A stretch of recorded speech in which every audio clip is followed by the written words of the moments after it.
Información.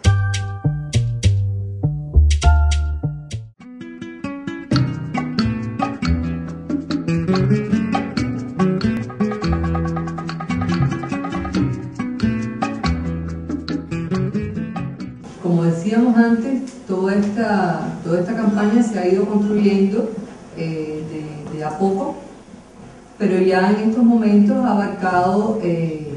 no solamente a los amigos, que tenemos muchos en el mundo, sino también ha abarcado a partidos políticos, a parlamentos, a gobiernos. Sabemos, y por supuesto no hay por qué mencionar nombres, porque muchas de estas acciones han sido privadas, pero sabemos que ha habido figuras políticas, personalidades mundiales y también representantes de gobiernos y gobiernos, algunos de ellos amigos de Estados Unidos, que han trasladado al gobierno de Estados Unidos la preocupación de el por qué se mantiene en prisión a estos 5 hombres y por qué se deniegan los derechos de visita de 2 de las esposas. Ahora, cuando Olga decía que Obama conoce y su administración conoce sobre este caso y de que ellos efectivamente no son culpables, nosotros nos basamos en un hecho, y es que en octubre del 2009 se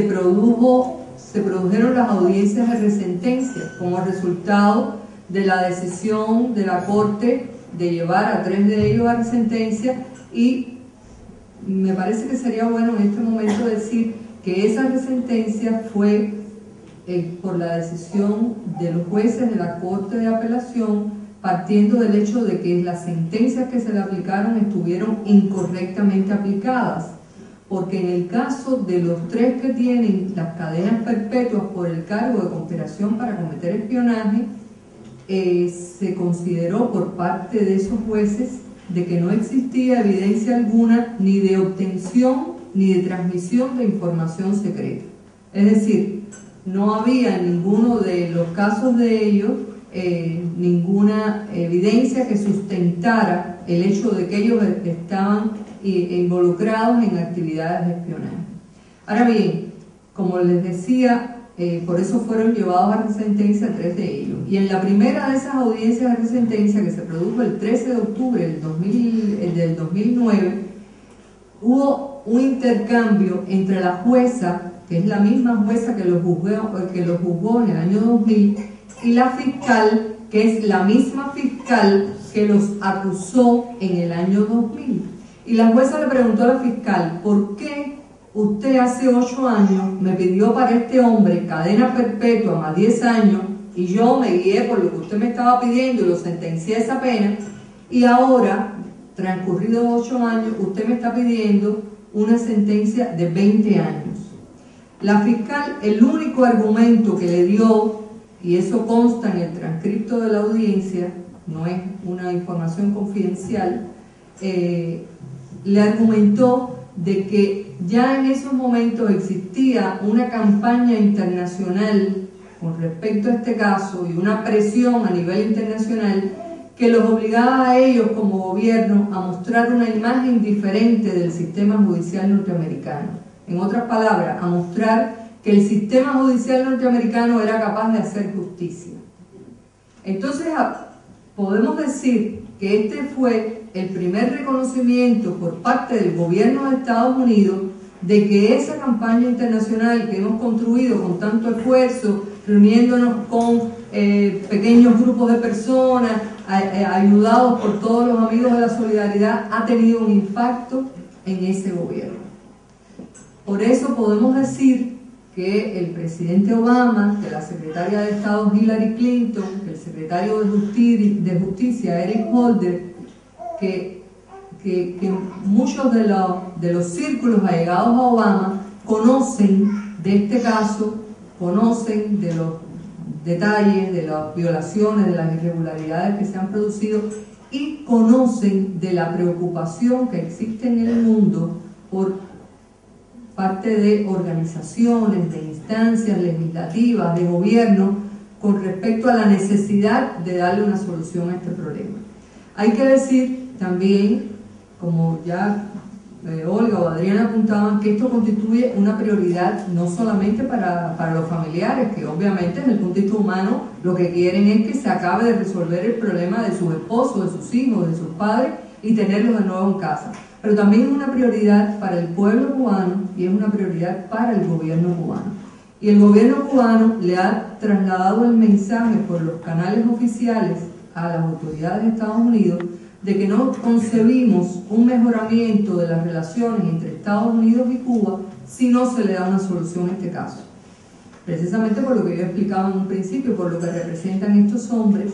y porque obviamente si el gobierno de Estados Unidos le da una solución a este caso, sería una señal muy importante, de mucho peso, de que quieren cambiar la política que se ha mantenido hasta ahora durante todos estos años, de hostigamiento contra Cuba, de hostilidad contra Cuba, de financiar y tolerar la actividad de todos estos grupos anticubanos en la Florida que operan con una impunidad increíble. Y no estamos hablando de historia, no estamos hablando de la década de los 60, de los 70 o de los 90, estamos hablando de la época actual. Esos individuos que lideran esos grupos terroristas en la Florida hoy por hoy van a los canales de televisión, van a las emisoras de radio, son entrevistados por los medios locales y dicen con una impunidad total que ellos son responsables de esos actos terroristas, que lo hicieron, que no se arrepienten para nada, incluso aunque haya habido muertos, que esas personas estaban en el lugar equivocado, en el momento equivocado, que en la guerra todo está permitido y por tanto que a ellos les asiste todo el derecho de matar a cubanos. Y estamos hablando de personas que operan con esa impunidad y que sobre los cuales el gobierno de Estados Unidos y las diferentes administraciones han tenido toda la información y no han actuado contra ellos. Entonces, por supuesto, para una acción como esta se trata de tener voluntad política. Nosotros no somos objetivos, somos optimistas en que lo vamos a lograr, pero somos objetivos en saber que es difícil que un presidente como Obama, con toda la situación que tiene hoy en día, alguien lo mencionaba por ahí, tiene una situación muy comprometida, no solamente él como presidente, sino también su partido, pues vaya a tomar una decisión que obviamente va a ser muy controversial. El tema Cuba es muy controversial en Estados Unidos, no solamente por estos sectores de la extrema derecha de Miami, sino también por los sectores conservadores que no quieren de ninguna manera que se cambie la política hacia Cuba. Pero existe ya todo este movimiento que no lo pueden obviar. Nosotros tenemos el caso también de hace muchos años de los presos puertorriqueños, y actualmente se han desclasificado documentos de aquella época, estamos hablando de hace 30 años, en que existen documentos, memorándum de funcionarios de la administración de aquel momento, que era la administración Carter, diciendo que no podían sostener, no podían soportar la presión que se les estaba generando a nivel mundial para lograr la liberación de esos presos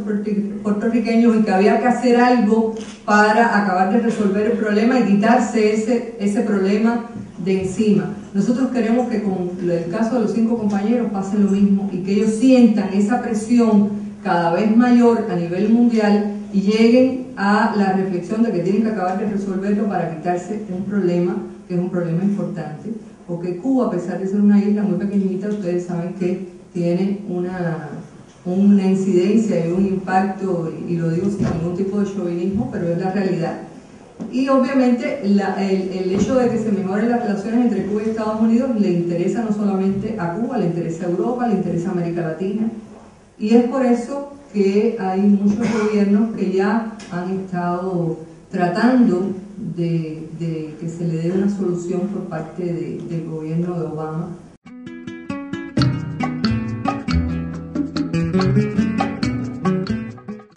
Sobre eso ha habido mucha especulación. Efectivamente es un contratista norteamericano que fue arrestado en Cuba después de haber entrado en territorio cubano en 5 ocasiones con visa de turista, y este hombre está sometido a investigación, está pendiente de ser instruido de cargos en Cuba porque se ha demostrado de que estuvo introduciendo equipos tecnológicos de comunicación satelital para pequeños grupos que existen en Cuba que reciben dinero de los Estados Unidos con vistas a crear problemas internos, subvertir el orden, etcétera, el orden interno, etcétera. Este hombre está preso en Cuba desde hace alrededor de 6 meses. Todavía, como yo le decía, está pendiente de instrucción de cargo, y el gobierno de Estados Unidos ha estado haciendo mucha presión para lograr que el gobierno cubano lo libere. Lo ha hecho a través de las vías oficiales, lo ha hecho a través de terceras vías, o sea, de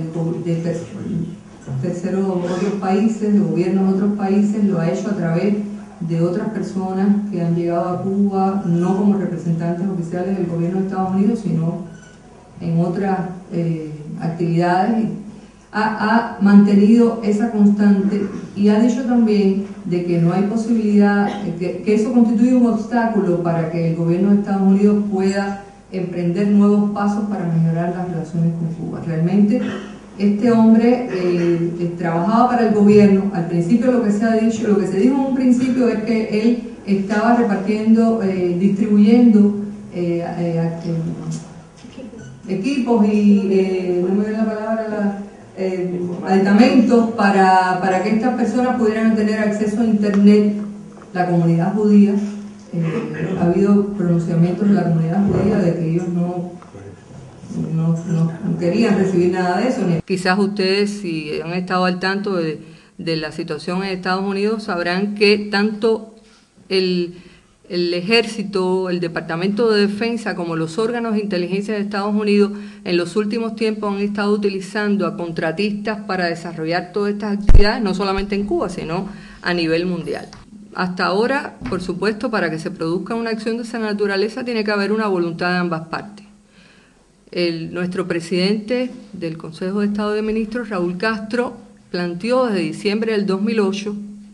como respuesta a una pregunta de un periodista en el contexto de la elección de Obama como presidente. En ese momento Obama había planteado de que se requería de un gesto de Cuba para que él pudiera introducir cambios en la política, y Raúl planteó de que si se quería un gesto, nosotros estábamos en disposición de poner en libertad a un grupo de personas que estaban cumpliendo condenas por subvertir el orden interno en Cuba, por infringir nuestras leyes, y que estaban recibiendo dinero del gobierno de Estados Unidos, que dedica un presupuesto millonario durante cada año fiscal para esas actividades, y facilitarle la salida hacia otro país con toda su familia si lo querían hacer, y que nos devolvieran a los 5. Eso lo dijo en diciembre del 2008 en Brasil, cuando participó en la Cumbre de Río. Lo dijo después, fue en febrero, en marzo del 2009, en Venezuela, también en un contexto similar. Y esa ha sido la disposición de Cuba de conversar sobre ese tema con el gobierno de Estados Unidos, y así se lo ha trasladado también por las vías oficiales, que dentro de los temas que estamos en disposición de conversar, este es uno de ellos. Pero obviamente hasta ahora el gobierno de Estados Unidos no ha dado ningún indicio de tener voluntad para darle ningún tipo de solución al problema, y en eso estamos. O sea, para que haya posibilidad de establecer una acción de esa naturaleza tiene que haber voluntad en ambas partes. Nosotros tenemos esa voluntad, esperemos que en algún momento Estados Unidos pueda tener esa voluntad. Y por supuesto, partiendo del hecho de que el presidente de Estados Unidos con un golpe de pluma puede hacerlo sin necesidad de establecer ningún tipo de intercambio. Él tiene las facultades constitucionales, la Constitución de Estados Unidos le posibilita a él dar un paso para ponerlos en libertad. Lo mismo retirarle los cargos, que fue lo que les hizo a los israelíes, conmutarle las sentencias o emitir un perdón presidencial. Y no tiene que esperar al final de su mandato para hacerlo. Él puede hacerlo, de acuerdo a la Constitución, en cualquier momento de su mandato como presidente.